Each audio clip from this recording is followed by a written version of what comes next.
करते हैं, देखिए जेडीयू के मुस्लिम नेताओं ने पटना में प्रेस कॉन्फ्रेंस किया और वक्फ बिल पर पार्टी का स्टैंड क्लियर किया। जेडीयू के मुस्लिम चेहरों ने एक साथ प्रेस कॉन्फ्रेंस करके सीएम नीतीश के प्रति अपनी निष्ठा जाहिर की।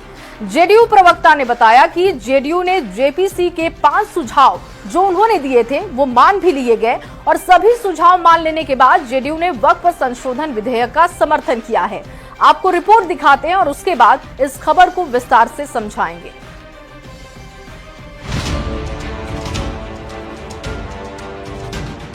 पटना के जेडीयू दफ्तर में हुई प्रेस कॉन्फ्रेंस की इन तस्वीरों को देखिए। ये हैं अंजुम आरा। अंजुम आरा जेडीयू की प्रवक्ता हैं। इनके दाहिनी ओर पूर्व सांसद अहमद अशफाक करीम हैं। उनके बगल में पूर्व सांसद कहकशां परवीन हैं।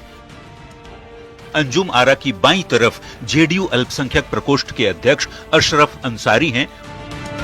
उनके बगल में विधान परिषद के पूर्व उप सभापति सलीम परवेज हैं और उनके ठीक बगल में बिहार राज्य सुन्नी वक्फ बोर्ड के अध्यक्ष मोहम्मद इरशादुल्लाह बैठे हुए हैं। इसके अलावा जेडीयू की इस प्रेस कॉन्फ्रेंस में एमएलसी गुलाम गौस, अफाक अहमद खान और खालिद अनवर के साथ ही मास्टर मुजाहिद आलम और अब्दुल कयूम अंसारी जैसे जेडीयू के बड़े मुस्लिम चेहरा शामिल थे।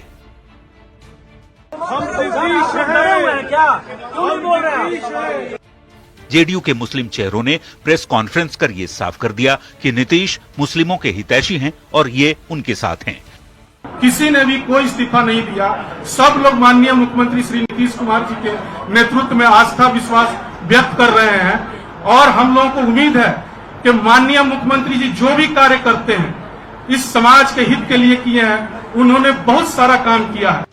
जेडीयू के मुस्लिम नेताओं ने बताया कि जेडीयू ने जेपीसी को 5 सुझाव दिए थे और सरकार के सभी सुझाव मान लेने के बाद ही जेडीयू ने वक्फ संशोधन विधेयक का समर्थन किया।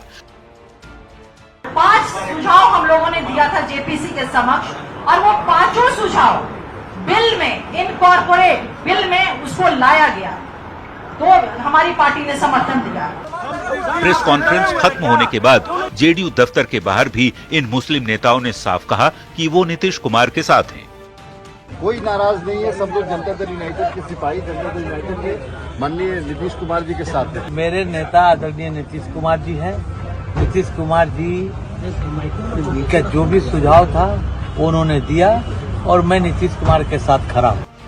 आपको बता दें कि वक्फ संशोधन बिल पर जेडीयू ने सरकार को समर्थन दिया है। दोनों ही सदनों में जेडीयू के सांसदों ने बिल के पक्ष में वोट किया। बिल पास होने के बाद से ही जेडीयू के कुछ मुस्लिम नेताओं की नाराजगी की बात कही जा रही है। प्रेस कॉन्फ्रेंस की तस्वीरों ने अब सब कुछ साफ कर दिया। न्यूज़ 18 के लिए पटना से आनंद अमृतराज के साथ ब्यूरो रिपोर्ट। तो रिपोर्ट आपने देखी और अब आपको खबर समझाते हैं विस्तार से। देखिए, वक्फ संशोधन बिल पर जेडीयू ने सरकार का साथ दिया, जिसके साथ पार्टी के कुछ नेताओं ने इस्तीफा भी दिया और ये कहा जाने लगा कि जेडीयू के मुस्लिम नेता नाराज हैं। इस कयासबाजी के बीच जेडीयू के मुस्लिम नेताओं की प्रेस कॉन्फ्रेंस हुई और पार्टी से नाराजगी की बातों को खारिज कर दिया गया। नेताओं ने कहा कि नीतीश में ही उनकी निष्ठा है और वो वक्फ बिल पर पार्टी के स्टैंड के साथ हैं।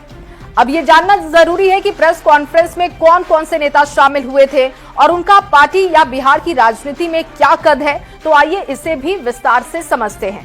जेडीयू के प्रेस कॉन्फ्रेंस में पूर्व सांसद अहमद अशफाक करीम पहुंचे थे। पूर्व सांसद कहकशां परवीन और इसके साथ ही विधान परिषद के पूर्व उप सभापति सलीम परवेज भी शामिल हुए थे।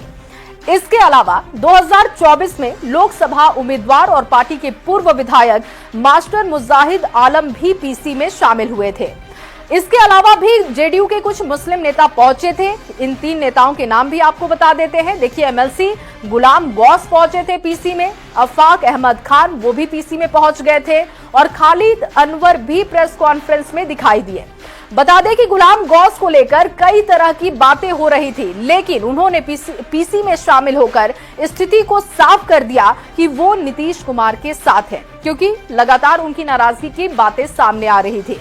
इसके अलावा बिहार मदरसा बोर्ड के पूर्व चेयरमैन अब्दुल कयूम अंसारी, बिहार राज्य सुन्नी वक्फ बोर्ड के अध्यक्ष मोहम्मद इरशादुल्लाह और शिया वक्फ बोर्ड के अध्यक्ष सैयद अफजल अब्बास भी पीसी में पहुंच गए थे। इसके अलावा जेडीयू प्रवक्ता अंजुम आरा वो भी दिखाई दी, जेडीयू के अल्पसंख्यक प्रकोष्ठ के प्रभारी इकबाल हैदर भी पीसी में मौजूद रहे।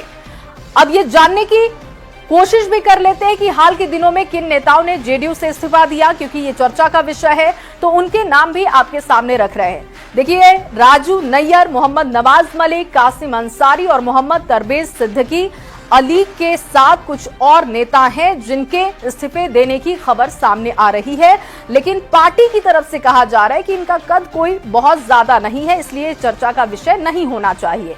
पार्टी का कहना है कि इस्तीफा देने वाले नेताओं में कोई भी बड़ा नेता नहीं है। ऐसे नेताओं को पार्टी के अंदर भी लोग नहीं जानते। जिस कयूम अंसारी को लेकर खूब बातें की जा रही हैं और चर्चा हो रही है, वो कयूम अंसारी 2020 का चुनाव जेडीयू से नहीं लड़े थे और कयूम अंसारी को 500 के करीब वोट भी मिला था। मतलब इस्तीफा देने वाले कोई बड़े नेता शामिल नहीं है। वक्फ